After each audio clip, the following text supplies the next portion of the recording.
வணக்கம். இன்றைக்கி புளிச்சக்கீரை கடையல்னு சொல்லலாம், தொக்கு, ஊறுகாய் எது வேணாலும் சொல்லலாம். இப்போ கடையல் செய்ய போகிறேன். இந்த புளிச்சக்கீரையை நல்லா ஆஞ்சி சுத்தமாக அலசி தண்ணி வடியை எடுத்து வச்சுருக்கேன். இப்போ இதை வேக வச்சுக்கணும். நல்லா தண்ணி ஊற்றி வேக வச்சுக்கணும். இப்போ அதுக்கு ஒரு பாத்திரத்தில் தண்ணி கொஞ்சம் அதிகமாகவே போட்டிருக்கேன். வெந்து தண்ணியோடு சேர்த்து கடைஞ்சிக்கலாங்கிறதுக்காக போட்டிருக்கேன். இப்போ அந்த தண்ணி சூடாயிருச்சு. இப்போ அதில் அள்ளி இதை வச்சிரும்.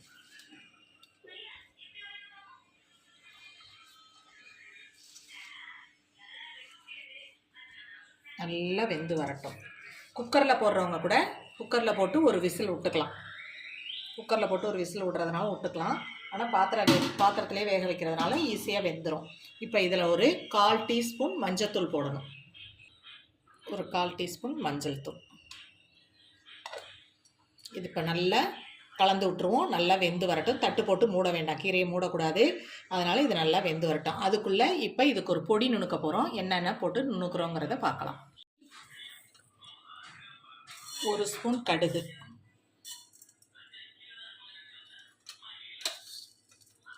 1/4 டீஸ்பூன் வெந்தயம். வெந்தயம் நிறைய போட்டால் கசக்கும். 1/4 டீஸ்பூன் வெந்தயம் போட்டுக்குங்க.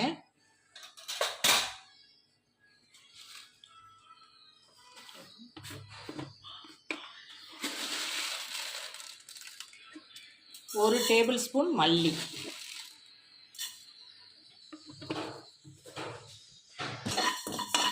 இது நல்லா படப்படன்னு பொரிஞ்சு வரணும்.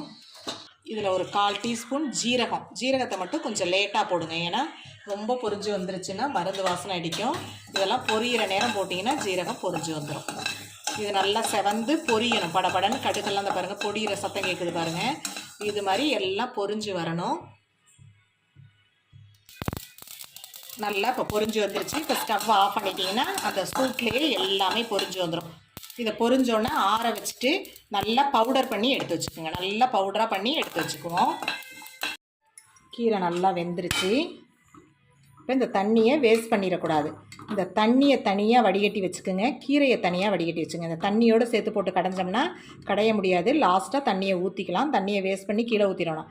தனியாக தண்ணியை எடுத்துகிட்டு கீரையை தனியாக எடுத்துக்குவோம். தண்ணியை தனியாக எடுத்து வச்சுக்கோங்க. கீரையை கடைஞ்சிட்டு அதோட கலந்துக்கலாம். இப்போ கீரையை தனியாக எடுத்துருக்கேன். இப்போ இந்த கீரையை மத்து வச்சு கடையிறதுனால கடைச்சிக்கோங்க. இல்லாட்டினா ஆறணுன்னு மிக்சியில் விட்டு ஒரே ஒரு ஓட்டு, ரொம்ப நைஸாக ஓட்டிட வேணாம், ஒரே ஒரு ஓட்டி எடுத்துக்க வேண்டியது. நான் இன்றைக்கி கடையில் மிக்சியில் விட்டு இந்த பாருங்கள் கடைஞ்ச மாதிரியே ஒரே ஒரு சுற்றினோம்னா இது மாதிரி நல்லா குறன்னு வந்துடும். இது மாதிரி சுற்றி எடுத்து வச்சுருக்கேன். நீங்கள் கடையிறதா இருந்தாலும் மண் சட்டியில் போட்டு நல்லா கடைஞ்சிக்கோங்க. எண்ணெய் சட்டியில் நல்லெண்ணெய் ஊற்றிக்கிங்க. நல்லெண்ணெயில் செஞ்சிங்கன்னா ரொம்ப நல்லாயிருக்கும். அதில் நான் இன்றைக்கி தாளிப்பு வடகம் போட்டிருக்கேன். உங்கள்கிட்ட தாளிப்பு வடகம் இல்லைன்னா வெந்தயம், கடுகு, ஜீரகம் இது 3ஐயும் போட்டுக்கோங்க. போட்டுக்கிட்டு ஒரு 25-30 சின்ன வெங்காயத்தை 1-2 தட்டி வச்சுருக்கேன். பெரிய வெங்காயம் நல்லா பெரிய வெங்காயத்தை நைஸாக நறுக்கி வச்சுக்கேன். 2ம் போட்டிங்கன்னா நல்லா டேஸ்ட்டாக இருக்கும். இல்லை சின்ன வெங்காயம் மட்டுமே போட்டு செய்கிறதுனால செய்யலாம். சின்ன வெங்காயத்தை நறுக்காமல் தட்டி வச்சுருக்கேன். 1-2 தட்டி வச்சுருக்கேன். அது சாப்பிடும்போது வாயில் கடிபடும்போது ரொம்ப நல்லாயிருக்கும், அதுக்காக வச்சுருக்கேன். இப்போ இதோட உங்கள் காரத்துக்கு தகுந்த மாதிரி வரமிளகா கொஞ்சம் கூட தான் போட்டுக்கணும். ஏன்னா புளிச்சக்கீரை புளிப்பாக இருக்கும். வரமிளகா கொஞ்சம் அதிகமாக போட்டுக்கணும்.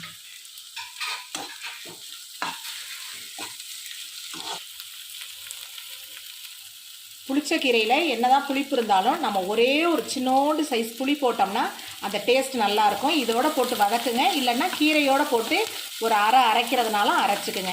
இதோட வதக்கி சேர்த்து கொதிக்கும் போது அது கரைஞ்சி வந்துடும்.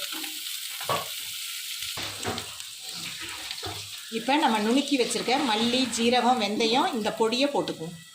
பொடி நிறைய இருந்துச்சுன்னா எடுத்து வச்சுக்கோங்க. நான் அந்த கீரை ஒரு கட்டு கீரைக்கு அளவாக தான் இதை நுணுக்குனேன். இந்த புளிச்சக்கீரை வதக்கின தண்ணி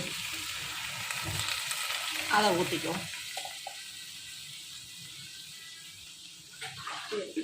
இப்போ கடைஞ்சி வச்சிருக்கிற கீரையை இதில் போட்டுருவோம்.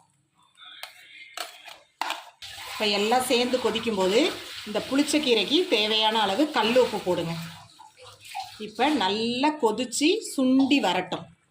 கீரை அப்படியே தொக்கு மாதிரி கடையல் மாதிரி வரட்டும். நல்லா இந்த காரமெல்லாம் மிளகாவோட காரமெல்லாம் இறங்கணும். வேணும்னா இப்போ இதில் 2 பச்சை மிளகா கூட கீரி போட்டுக்கலாம். நல்லா டேஸ்ட்டாக இருக்கும். வேணும்னா இதில் 2 பச்சை மிளகா கீரி போட்டுக்கோங்க. நாங்கள் போடலை, போட்டுக்கோங்க. ரொம்ப டேஸ்ட்டாக இருக்கும் அந்த பச்சை மிளகா வாசனை. இப்போ இது நல்லா கொதிச்சு வரட்டும், மூட வேண்டாம், அப்படியே கொதிச்சு வரட்டும். புளிச்சக்கீரை ரெடி ஆயிடுச்சு. இப்போ இதில் லாஸ்ட்டாக என்ன பண்ணணும்னா, இப்போ ஸ்டவ்வை ஆஃப் பண்ணிட்டேன். 1 ஸ்பூன் நல்லெண்ணெய்